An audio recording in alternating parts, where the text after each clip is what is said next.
What's going on there, everyone? Well, we're going to talk about just a group that I can't stand, and I don't think no American should stand for them. Antifa. This article's from Town Hall, which, yes, is a very strong conservative website. I understand that. But you're not going to get anything true from any type of left wing media. They're going to spin it to somehow try to justify this. Vile. Antifa thugs attacked journalist No multiple times. Antifa attacked journalist Andy No at a protest in Portland on Sunday. No, an editor for Quillette, features covers of leftist group rallies and protests. No shared a video of police asking him questions about the attack and checking his body for wounds, according to No. Antifa protesters hitting him in the back of the head multiple times, threw a milkshake at him, and stole his GoPro camera.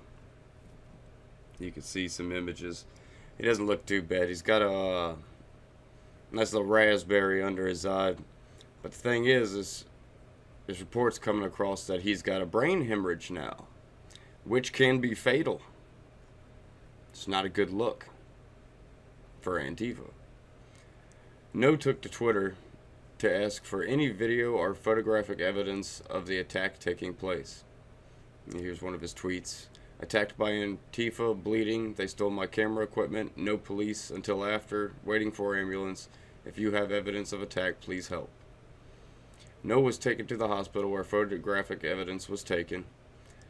Another tweet. On the way to the hospital, was beaten on the face and head multiple times in downtown in middle of the street with fists and weapons, suspects at large. In the ER. You can see more of his wounds. And yeah, it's disgusting. This is completely unacceptable. It turns out the Oregonian reporter Jim Ryan got the attack on video. First skirmish I've seen, didn't see how it started, but Mr. Andy No got roughed up. I'm not going to play the video. I can't stand watching people from Antifa do any of this. Get the F out of here, one man yelled. Effing owned. B-word. Sorry I have to do that. I know most of us are adults here, but YouTube is very censorious. Another man yelled as No walked away. No was attacked multiple times on Saturday. Early in the day, Antifa threw a milkshake at him while filming live on Periscope.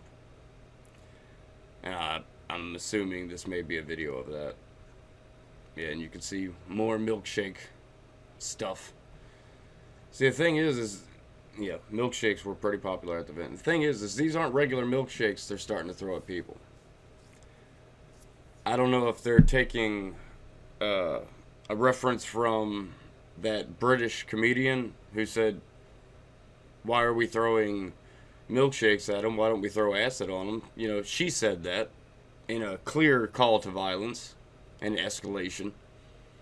But, yeah, they're putting things in these milkshakes now. There's been reports that they're putting quick set concrete mix in these things, which can cause burns to skin. And it's got a whole bunch of other chemicals in it that are no good. But yeah, this is an escalation. And it's disgusting. This is something that should not be tolerated, especially here in America. There's a right to freedom of speech, freedom to protest and all this, but this is a whole different level. This is fascism. That's what this is. This is Antifa, the anti-fascist, being truly fascist. Once again, just one more example. I don't know how many examples we need before something really gets done about these people. We just had them over here on the East Coast dox Tucker Carlson again. It's out of hand. It's out of hand. But it's us on the right that are really bad people. I don't see where the dots are connecting, but okay. Scenes from Losedale's court where a couple hundred demonstrators have gathered for milkshakes, music, etc. Yeah. Vegan milkshakes. What the hell is a vegan milkshake? It's like an oxymoron. I don't think you can have a vegan milkshake. Following the protest, Portland Police Department revealed that anyone who was milkshaked needed to come forward. Antifa mixed quick-drying cement in the milkshakes. Police have received information that some of the milkshakes thrown today during the demonstration contained quick-drying cement, which we are encouraging anyone hit with the substance today to report it to police. Before the rally even began, No had had a target on his back. He shared a link to Antifa's Facebook event page showing the group wanted a physical confrontation with No. The reason? No has also covered Patriot Prayer and the Proud Boy rallies. Andy No, another tweet. I'm nervous about tomorrow's Portland Antifa rally. They're promising physical confrontation and have singled me out to be assaulted. I went on Tucker Carlson last year to explain why I think they're doing this. They're seeking meaning through violence. Yes, they are. Yes, they are. But as you can see, things with Antifa are escalating. This is a journalist that just got brutally attacked to the point where he has a hemorrhage in his brain. They could have literally killed this man for doing his job. He is an on-the-ground reporter. He is a journalist. He was there covering the event and was attacked for it. Just because he doesn't quite see things the way Antifa sees things. Let's see. Let's see here. Let's think back into history. What groups of people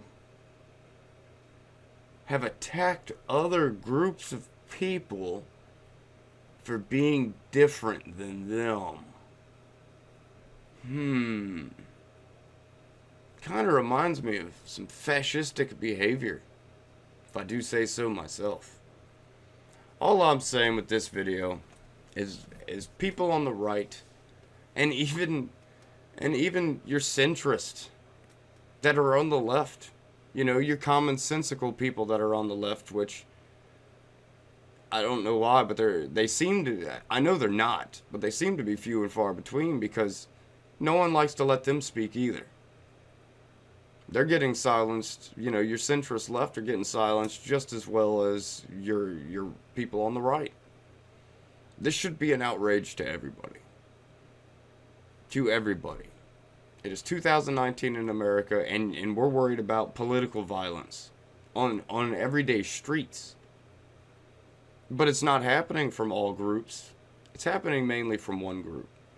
That's the regressive left, the far left. You got these people like Antifa, and then you got left-wing media sources propping these people up, saying, oh, they're not that bad. They're just kids causing shenanigans. No, this man could have been killed. We saw with the professors, or that one professor hitting people in the head with bike locks, who got nothing pretty much. I think a little bit of probation, probably had to pay a fine. For hitting someone in the head, busting someone's head wide open with a bike lock. This is crazy. This is insane. We are getting to... this isn't hyperbolic at all. This is serious. We are getting to a point where there's going to be a breaking point. And the breaking point is going to be bad. As we have seen a constant escalation from the left, sooner or later there's going to be a right-wing group that says, you know what, I've had enough of these Antifa fools. I dread the day. I don't want to see stuff like that happen. I do want everyone just to figure out a way to get along.